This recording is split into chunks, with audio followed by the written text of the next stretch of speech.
Hello guys, तो welcome to the another video. इस video में हम लोग रिएक्ट हुक्स को पढ़ने वाले हैं। ठीक है, तो जैसा कि प्रीवियस वीडियो काफ़ी लंबी हो गई थी, हम लोगों ने प्रीवियस वीडियो में थोड़ा बहुत पता चल गया था कि रिएक्ट हुक्स किस लिए होते हैं। यूजुअली रिएक्ट हुक्स बहुत सारे टाइप के होते हैं। वन बाय वन हम इसको सीख लेंगे, बट अभी हम क्या सीख रहे हैं, अभी हम सीखेंगे यूज स्टेट हुक्स। ये क्या होता है? यूज स्टेट हुक्स जनरली ना स्टेट को मैनेज करता है। अब स्टेट क्या है? जैसे कि कोई भी स्टेट या डाटा, जैसे कि हमारा नाम हो गया। ठीक है, तो यूज स्टेट अपने एक डाटा को रखता है या एरे को रखता है, ऑब्जेक्ट को रखता है, कुछ भी एक एरे रिटर्न करता है सिंपल सा, और हम उसमें कुछ भी पास कर सकते हैं। ठीक है, तो चलो यार जान लेते हैं कि यूज स्टेट कहाँ से आता है। ठीक है, रिएक्ट में, और उसका क्या यूज़ है। तो थ्योरी हम बाद में देखेंगे लास्ट में, पहले हम थोड़ा सा कोड करके देखेंगे।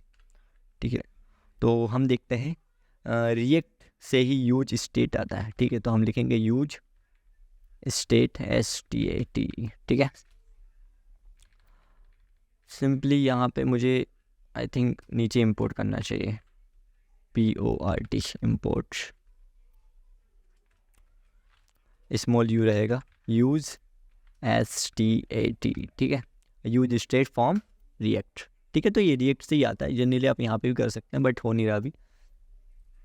चलो मैं वहीं कर देता हूँ, एक काम कर रहा हूँ। ठीक है, इसको कॉपी करेंगे और यहाँ से हटा के यहाँ पे कॉमा दे के एक और हम यहाँ से इंपोर्ट कर लेंगे। ठीक है, तो यहाँ पे हम ब्रैकेट लगा देंगे और ठीक है अभी। ठीक है, हमने डिस्ट्रक्शन कर ली, जो एरर थ्रू हो रहा था वो क्लियर हो गया। अब देखो यूज स्टेट तो यहाँ से इंपोर्ट कर लिया, अब इसको यूज़ कैसे करें देखो मैं बता रहा हूँ। फंक्शन के नीचे आएंगे और यहाँ पे टॉप पे, फंक्शन के टॉप पे यहाँ पे देखो ये सिंटैक्स दिखा रहा है। ठीक है, तो बेसिकली यहाँ पे जो कंप्लीट कर देता हूँ मैं। बेसिकली यहाँ पे जो सिंटैक्स होता है ना, एक एरे के अंदर दो वैल्यू आती है, या बेसिकली यहाँ पे दो स्ट्रिंग स्ट्रिंग दे रहा है। हम इसको हटा देते हैं, अब इसमें कुछ भी नहीं है, ये नल प्रिंट करेगा अगर हम इसे प्रिंट करेंगे तो। ठीक है, यहाँ पे कॉन्स्ट लिखते हैं और यहाँ पे जो एक एरे है ना, जिसके अंदर आप लोगों को दो नेम दिख रहे होंगे, तो बेसिकली जो नेम है ना, इसके अंदर इनिशियल वैल्यू जिसे बोला जाता है, ये क्या है देखो, इस पर होवर करेंगे ना, it is declare but it is never use read. ठीक है, ये बस रीड करने के लिए होती है, ना कि इसको यूज़ हम करते हैं ना पढ़ने के लिए। ठीक है, तो ये इनिशियल वैल्यू है। इनिशियल वैल्यू मतलब कि जो भी हम, जैसे मैंने यहाँ पे 1 लिख दिया तो 1 काय में स्टोर हो गया। मैंने यूज स्टेट लिया और उसके जो पैरामीटर्स है ना, यूज स्टेट के पैरामीटर, इसमें मैंने क्या किया, ब्रैकेट में क्या लिख दिया, 1 लिख दिया, तो 1 काय में स्टोर हो गया, नेम में स्टोर हो गया। अब ये सेट नेम क्या है? सेट नेम एक फंक्शन है, ये समझ लीजिए। सेट नेम क्या है? सेट नेम एक फंक्शन है जो कि वैल्यू को क्या करता है, अपडेट करता है। जैसे कि अब मान ली मुझे 1 से 2 करना है, तो ये ना सेट नेम अपडेट कर देगा वैल्यू को। ठीक है, तो चलिए देखते हैं। अगर मैं यहाँ पे नेम यूज़ करूँ, ठीक है, मैं यहाँ पे क्या यूज़ करूँ, नेम, कैपिटल N था ना यहाँ पे। ठीक है, मैंने नेम को यूज़ कर लिया। देखो मैंने नेम को यहाँ पे यूज़ कर लिया है, तो यहाँ पे 1 है, 1 है वैल्यू नेम की। देखते हैं क्या आता है यहाँ पे, रेंडर क्या हो रहा है। आई थिंक ये लोड नहीं हो रहा है, रेफ्रेश कर लो, ये है। ठीक है, तो नेम की जगह क्या है, 1 आ गया। आ गया कि नहीं? तो अब मुझे ना इसकी वैल्यू अपडेट करनी है। अपडेट करनी, जैसे मैं इस पर क्लिक करूँ ना, तो अब ना मैं यहाँ 1 की जगह, यहाँ ज़रूरी नहीं है, आप न्यूमेरिकल वैल्यू कर सकते हैं, स्ट्रिंग में दे सकते हैं, जैसे कि मैं वही करता हूँ, यहाँ पे देवेश दे देता हूँ। ठीक है, देवेश से मैंने यहाँ पे पास कर दिया। ठीक है, अभी हमें इसकी नीड नहीं है, आप में से हटा देते हैं और अब हमें इसे भी हटा देते हैं। यहाँ पे कैपिटल N है, तो हम कैपिटल N ही करेंगे, copy paste and paste. Okay, तो अभी मैंने देखो नेम से अपडेट कर रहा हूँ। मैंने आप लोगों को पहले बताया था नेम से अपडेट नहीं होगा, नेम तो एक रीड करने के लिए, ये है फंक्शन, इससे अपडेट करना है। तो इसे हम हटा देते हैं और अलर्ट में हमें नेम दिखेगा। ठीक है, तो अब देखते हैं क्या आता है UI पे। UI पे एरर आया, एज इज़ नॉट डिफाइंड। ठीक है, एज को हम हटा ही देते हैं आई थिंक। ठीक है, तो हमने एज को हटा दिया। देखो नेम देवेश आ गया। ठीक है, मैं इस पर क्लिक करूँगा तो यहाँ पे देवेश शो हो रहा है। ठीक है, अब मुझे अपडेट करना है, जैसे मैं चेंज नेम पे क्लिक करूँ तो देवेश की जगह कुछ और आ जाए। तो देखो अपडेट फंक्शन क्या है, सेट नेम, तो इसको यूज़ करेंगे यहाँ पे फंक्शन के अंदर कि सेट नेम कर दो। क्या कर दो, सेट नेम, सेट नेम कर दो आप, वही विशाल।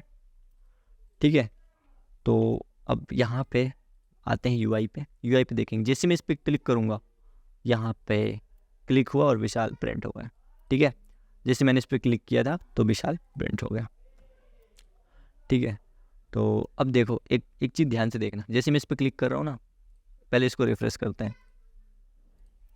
इसको रिफ्रेश किया, देवेश आ गया, ठीक है। रिफ्रेश किया मतलब जो इनिशियल वैल्यू है ना वही आई, रिफ्रेश करेंगे तो इनिशियल वैल्यू आ जाएगी। इनिशियल वैल्यू है ना जी। अब ये फंक्शन कब चलेगा, जब मैं क्लिक करूँगा, तो क्लिक करूँगा तो ये सबसे पहले अलर्ट चलेगा, अपडेट नहीं होगा, याद रखो। देखो function line by line execute होता है, तो यहाँ पे देखो एग्जीक्यूट होगा, वो देखेगा क्या है, नेम की वैल्यू क्या है, यहाँ पे नेम की वैल्यू क्या है, इनिशियलाइज है देवेश, ठीक है। देवेश यहाँ पे आएगा, फंक्शन तो कॉल नहीं होगा, यहाँ पे आएगा तो देवेश को लिख देगा, लिख दिया उसने, वही किया, देवेश को यहाँ पे लिख दिया है, देख लो आप लोग, ठीक है। अब हम देखेंगे, आगे चलते हैं। अब हम देखेंगे कि ये यहाँ पे बटन है, जैसे मैं बटन पे क्लिक करूँगा तो ये फंक्शन कॉल होगा, यहाँ पे कॉल होगा तो पहले अलर्ट होगा, बाद में अपडेट होगा। तो जब देखो ध्यान देना, जब जैसे मैं इस पर क्लिक करूँगा तो यहाँ पे अलर्ट में तो मुझे देवेश ही दिखेगा, बट जब ये फंक्शन एग्जीक्यूट होगा ना, जब ये वाला अलर्ट को हम पूरा कर देंगे, वो कोई पे जैसे ही क्लिक करेंगे तो सेकंड लाइन क्या एग्जीक्यूट होगी, अपडेट वाला फंक्शन हो, जैसे ही अपडेट वाला फंक्शन एग्जीक्यूट होगा यहाँ पे अपडेट आ जाएगा। अब मान लो मुझे अलर्ट में भी मेरा नाम चाहिए, तो पहले हम अपडेट करा देंगे, बाद में अलर्ट लाएंगे, ठीक है। तो मैंने क्या किया, पहली लाइन को सेकंड लाइन में कर दिया, ठीक है। जो मेरी फंक्शन की पहली लाइन थी उसको सेकंड लाइन में कर दिया। तो अब क्या होगा, पहले अपडेट हो जाएगा, बाद में अलर्ट में भी मुझे दिखाई देगा। तो हम कर लेते हैं इसको फिर से रिफ्रेश, ठीक है। रिफ्रेश करने के बाद यहाँ पे इनिशियल वैल्यू आ चुकी है, जैसे मैं यहाँ पे क्लिक करूँगा तो देखो इसमें भी अपडेट हो गया, ठीक है। तो पहले अपडेट हो गया, बाद में, अब देखो अपडेट हो गया ना। तो ये था यूज स्टेट, ठीक है। तो आई होप आप लोगों को अच्छा लगा होगा, और बेसिकली मैं थोड़ा सा और ओवरव्यू देना चाहूँगा। अब बात कर लेते हैं थ्योरी की। तो ये तो एक सिंटैक्स है जो हर बार लिखना होता है यूज स्टेट का, ठीक है। आप लोग इसमें ऑब्जेक्ट भी पास करते हो, नंबर भी पास कर सकते हो, नल वैल्यू भी पास कर सकते हो, और जो भी डाटा आता है इसको स्टोर भी करा सकते हो, और उस डाटा को अपडेट करना है कुछ फिल्टर्स लगा के, तो इस फंक्शन का यूज़ करते हो। बेसिकली बहुत ज़्यादा यूज़ होता है इसका, और बहुत ही यूज़फुल है। तो और ये जो यूज स्टेट होता है ये फंक्शनल कंपोनेंट में ही अलाउ होता है, ठीक है, क्लास कंपोनेंट में अलाउ नहीं होता। अब एक बात और, कि ऐसे कितने स्टेट्स होते हैं, मतलब ऐसे कितने हुक्स होते हैं। तो हुक्स बहुत सारे होते हैं रिएक्ट में, ठीक है, वन बाय वन पढ़ेंगे। और जनरली अगर आप लोगों के लिए मैं शॉर्ट फॉर्म में बताऊं तो हुक्स एक यूटिलिटी फंक्शन होते हैं जिसे हम यूज़ करते हैं स्टेट को मैनेज करने के लिए, ठीक है। आई होप आप लोगों को रिएक्ट हुक्स का कॉन्सेप्ट समझ में आ गया होगा। अगली वीडियो में हम कुछ नया हुक्स लेके आएंगे और उसे पढ़ेंगे। तो मिलते हैं अगली वीडियो में एक नए टॉपिक के साथ। धन्यवाद।